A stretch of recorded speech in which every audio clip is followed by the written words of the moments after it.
everyone, welcome back. If you're new, thanks for joining. And don't forget to subscribe so you can keep improving your English with everyday conversations and useful topics. All right, let's jump in. Today, we're talking about something that makes a lot of people uncomfortable. Presentations. Yes, the moment a teacher or manager announces that you have to speak in front of people, many students suddenly feel nervous. And to be fair, it's not only students. Even native English speakers feel worried before they give a presentation. I remember when I was younger, the teacher would say, "Next week we will give presentations," and my brain would immediately think, "Oh no, I don't want to stand in front of everyone." Right, your chest feels tight, you imagine people staring at you, you're afraid you'll forget your words or make a mistake. And the funny thing is, most people in the room feel the same way. They don't want to present either. So let's talk about why this feeling happens. When you speak in front of people, you are not just using language, you're also showing yourself. You're visible, and that can feel scary. But here's what students need to remember. People who give presentations confidently are not born that way. They build that confidence over time. Even professional speakers have moments of fear. The difference is they know how to prepare, they know how to practice, and they know how to present clearly. And that's what we want to help you with today. By the end of this episode, we want you to think, "Yes, I can do this." Not because you suddenly became a perfect speaker, but because you learned how to control the process. Speaking of process, the first thing that helps is preparation. If you prepare, you already win half the battle. Preparation gives you a map. Without a map, you walk into your presentation and feel lost. With a map, you know where to go, and the audience can follow you. Let's start with the most basic part. Know your topic. And I don't mean copy some sentences from the internet and hope for the best. I've seen people do that. They take information from a website word for word.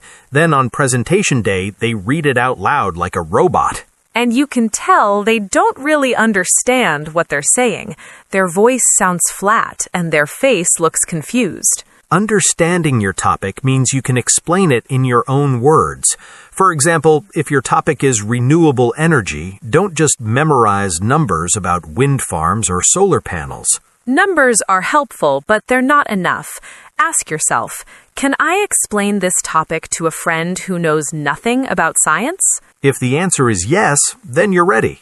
If the answer is no, you need a bit more preparation. The next part of preparation is structure. A good presentation has a beginning, a middle, and an end. Without structure, your audience gets lost. Think about a story. If someone tells a story with no order, you get confused. But if they explain things step by step, you relax because you know where the story is going. Same with presentations. In the beginning, you introduce yourself and your topic. In the middle, you present your main points. 2 or 3 points is usually enough for most class presentations. Then at the end, you give a short summary and a polite thank you. Simple and clear. For example, if I were presenting about technology in education, I could start like this. My name is Anna. Today, I will talk about technology in education. First, I will explain what it means. Second, I will share some benefits. Third, I will share some concerns. Finally, I will give my opinion. Right away, the audience knows the plan. And when they know the plan, they listen more easily. Another important part of preparation is making notes, but not full sentences. Huge mistake a lot of students make. They write down every single word they want to say. Then on the day, they read directly from the paper. And it sounds terrible. The voice loses emotion. There's no connection with the audience.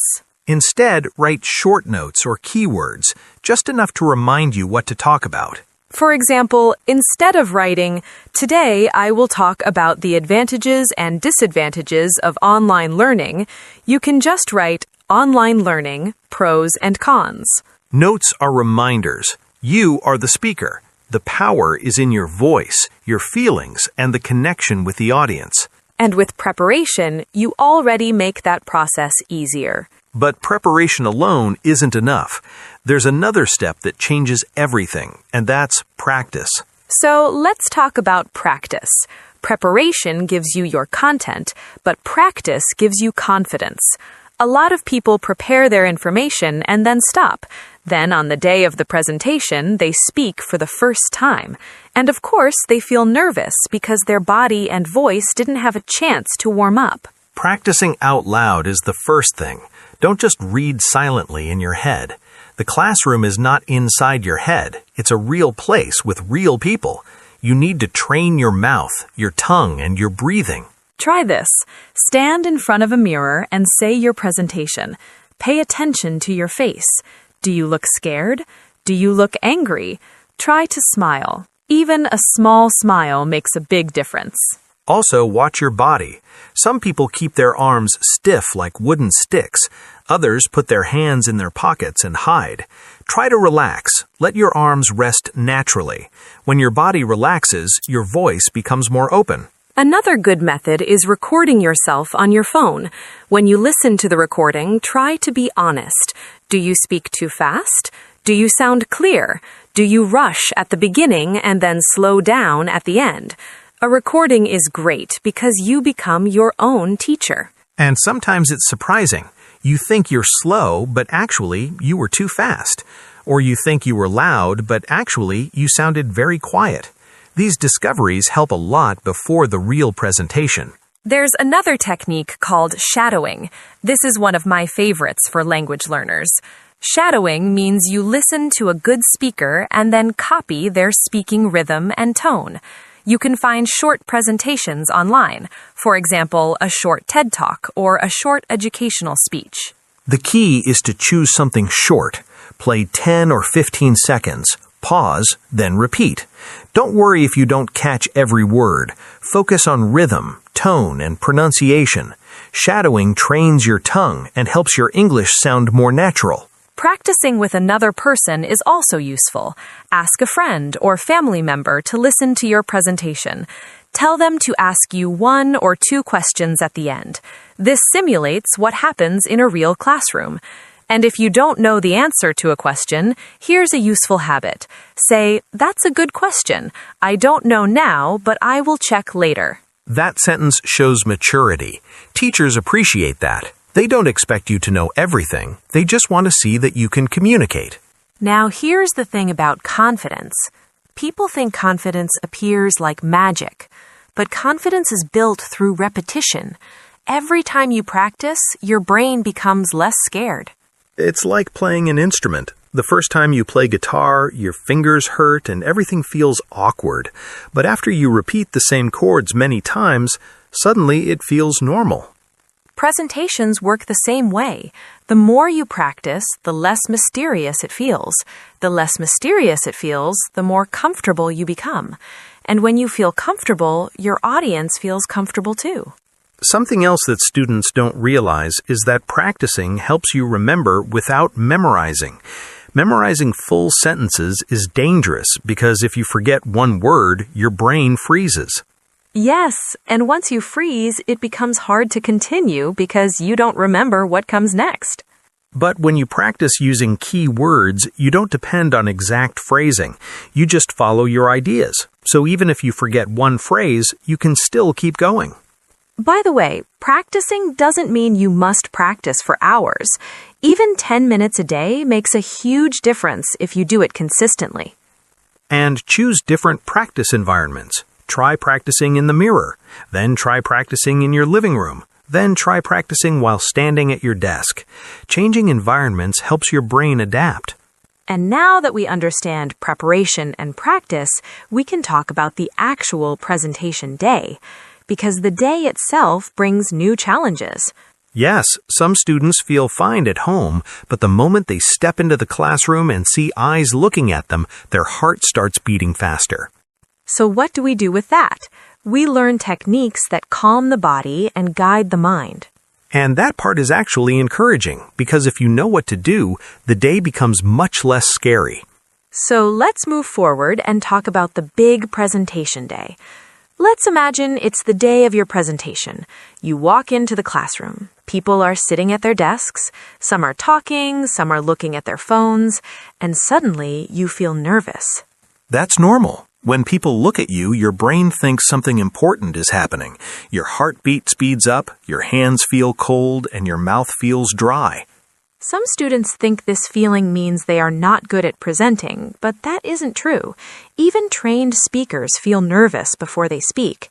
The difference is they know what to do with that energy. One simple technique is breathing. Before you start, take one slow, deep breath. Inhale slowly through your nose, then exhale slowly through your mouth. It sends a message to your body that things are safe. Another technique is your posture. Stand tall with your feet apart. Don't hide behind the desk or look at the floor. When your body stands strong, your mind starts to feel stronger too.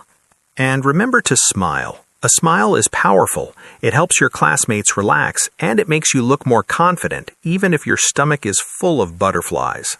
After that, greet your audience. You don't need anything complicated. Something like, "Good morning, everyone. My name is Anna. Today I will talk about," can be enough.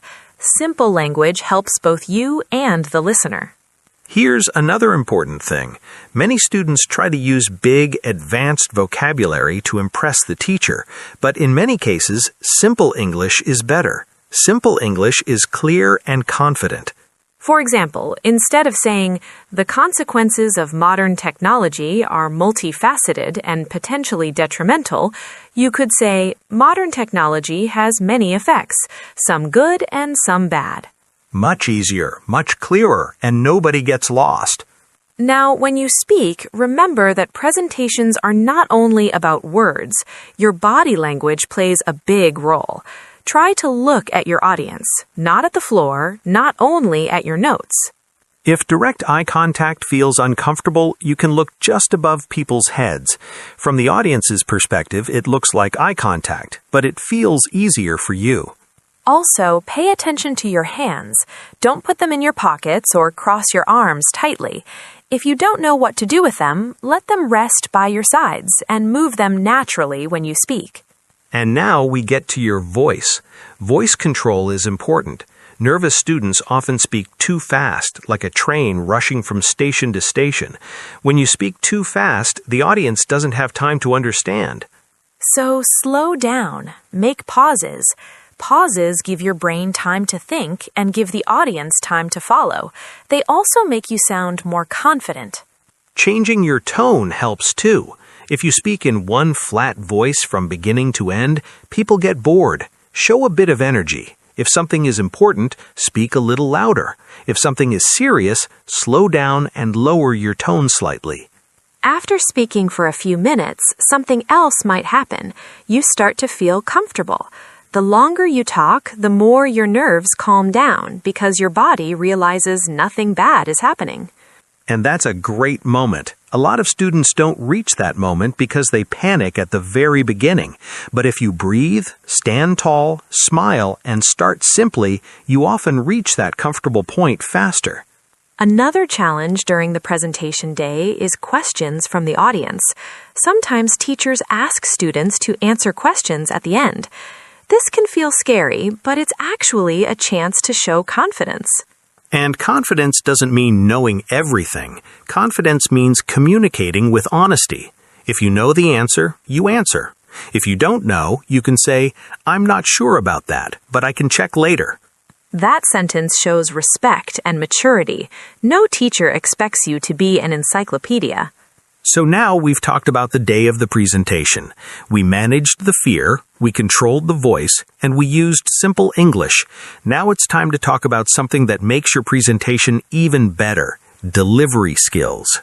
Delivery skills take you from okay to impressive. These are the small details that make your presentation feel professional and easy to follow. They are not about memorizing fancy phrases. They are about connecting with your audience. One thing that surprises many students is how much delivery depends on energy. If you speak with low energy, even the most interesting topic becomes boring. But if you speak with a little energy and warmth, even simple topics feel more engaging. And energy doesn't mean shouting or jumping. It means sounding like you care. If you care, the audience can feel it. Voice variation is part of that. Try not to speak in one tone from beginning to end. If you want to highlight something important, make your voice slightly louder or slightly slower. If you want to show contrast, change the rhythm a bit. For example, imagine you're presenting about the benefits of exercise. You could say, exercise helps reduce stress, it improves mood, and it keeps your body healthy. And if you say it with slight variation, it sounds lively instead of flat. Another delivery skill is pacing. Pacing means how fast or slow you speak. Nervous speakers rush. Experienced speakers pace themselves. They know when to pause. Pauses might feel strange to you when you're speaking, but they feel natural to the audience. A pause gives space. It gives room to think. It also gives you time to breathe. Eye contact is another tool. It builds trust. It shows that you are talking to people, not just reading at them. And we already talked about how looking slightly above people's heads is a good trick if direct eye contact feels intense. Then there are gestures. Gestures are the movements of your hands and arms. Natural gestures help guide attention. They emphasize key points. But remember, gestures should not be exaggerated. Keep them simple and relaxed. There's also the matter of posture. When you stand straight with open shoulders, your voice comes out stronger. When you shrink your body, your voice becomes smaller and you sound less confident. Delivery skills also include clarity. Clarity is not about sounding perfect. It's about making sure your audience understands you. If they understand you easily, they enjoy listening more. For language learners, clarity often improves when they relax. When you're nervous, your mouth becomes tight and your speech gets less clear. Breathing helps reduce that tension. Another helpful idea is imagining that you're explaining your topic to a friend who is interested and supportive. This mental picture reduces pressure and helps you talk naturally. Many students forget about emotion. Presentations are not just data and facts. Even if your topic is simple, there's always a reason people should care. If you show that reason through your tone, your audience stays with you. And here's something students don't hear often. Delivery skills are practiced, not born. You learn them by speaking more often. Each time you present, you learn a little more about your body, your voice, and your style. And the more familiar you become with speaking, the less you worry about how you look or sound. You start focusing on the message, and that's when delivery improves. Delivering your message well is the whole point of a presentation. You're not there to show perfect grammar or perfect vocabulary. You're there to communicate ideas clearly and confidently. And once you feel comfortable with delivery, you're ready for something students love: useful phrases. Phrases make presentations easier because you don't have to invent everything yourself. Yes, phrases act like tools. They help you start, connect ideas, give examples, and finish smoothly. And after learning some common phrases, you start to build your own style over time. And soon, instead of thinking, "Oh no, I have to present," you start thinking, "Okay, I know what to do." That shift is powerful. So let's talk about those phrases now. Phrases that help you introduce your topic, move between points, give examples, and conclude confidently. All right, let's look at some useful phrases you can use in presentations. These phrases make your speech sound organized and smooth. You don't have to think too much about how to start or how to move between points because the phrases guide you. Let's start with opening phrases. When you begin, you want to greet your audience, introduce yourself, and introduce your topic. Something simple works well. For example, you can say, "Good afternoon, everyone. Thank you for listening." Or, "Today I would like to talk about..." Notice how those phrases are polite and clear. They create a friendly beginning, and they show your topic right away. No need for complicated introductions. To explain the plan of your presentation, you can say, "My presentation has 3 parts. First, I will talk about. Second, I will explain.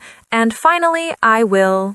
That sentence prepares the audience. They know what to expect, and they can follow your structure easily. Now, during the presentation, you need phrases to move from one point to the next. For example, now let's move to the second point, or next I will explain. These small transitions keep your ideas connected. And when you want to give examples, you can say, for example, or one clear example is. These are simple but powerful phrases because examples make ideas real and easier to understand. If you want to present two sides of something, you can use phrases like on one hand and on the other hand. These help you show balance, especially if the topic has both benefits and problems. And when you're ready to finish, you need conclusion phrases. You can say, to summarize, or in conclusion, my opinion is. After that, you can add a final, thank you very much for listening. That ending shows respect, and it closes your presentation politely. These phrases are like tools. If you use them, your presentation becomes organized, and the audience can follow you without confusion. And for language learners, there's another benefit. When you have useful phrases ready, your brain relaxes. You don't have to invent everything on the spot. You already have building blocks to work with. After learning these phrases, it's a good idea to practice using them in different topics. For example, imagine your topic is environmental protection. You could say, today I would like to talk about environmental protection. My presentation has 3 parts. First, I will explain what it means. Second, I will talk about some benefits. And finally, I will share my opinion. That sounds clean and confident, and it works for almost any classroom topic. You just change the details depending on what you're talking about. Now, before we wrap up, there's one more thing we want to leave you with, and that's motivation. Confidence is not something you magically receive. It grows with every small step. Every time you prepare your topic, every time you practice in the mirror, every time you present in front of others, you build a little more strength, and that strength stays with you both in school and in life. Presentations are not just for classrooms. You will present ideas in interviews, in meetings, in group discussions, and sometimes even in everyday conversations. So every bit of practice helps your future self. Remember that communication is one of the most valuable skills you can learn. It helps you share ideas, influence people, and express yourself. And if you're nervous, it means you care. Nervousness doesn't mean you're bad at speaking. It means you want to do well, and that desire is a good sign. So when someone tells you, next week you will give a presentation, instead of thinking, I hate this, try thinking, I know what to do. That small change makes a big difference. And the more you believe I can do this, the more your body starts to agree. Over time, presentations become less frightening and more exciting. And that brings us to the end of our useful phrases and delivery section. Now it's time for a final wrap-up. Yes, let's summarize everything we learned today and close out our episode with some encouragement. So, today we talked about how to give a clear and confident presentation in English. We started with the reality that presentations make many students nervous, even adults and native speakers. That nervous feeling is normal. It doesn't mean you're a bad speaker. It just means your brain wants to protect you. Then we looked at preparation. When you prepare, you understand your topic, build a simple structure, and make short notes instead of full sentences. Preparation gives you your map, and with a map, both you and the audience know where you're going. After that, we talked about practice. Practice gives you confidence. Practicing out loud, using a mirror, recording yourself, shadowing good speakers, and practicing with friends can make a huge difference. Confidence isn't magic. It's built one small step at a time. Then we imagined the presentation day. We talked about breathing, posture, smiling, and using simple English. We mentioned how voice, pauses, tone, and body language help you connect with the audience and stay calm. Then we explored delivery skills, energy, pacing, eye contact, gestures, posture, Clarity and emotion all help make your presentation interesting and easy to follow. Delivery skills are not about being perfect. They're about caring and communicating. After that, we looked at useful phrases. Opening phrases, transition phrases, example phrases, and conclusion phrases help you sound organized. They take pressure off your brain and guide your audience through your ideas step by step.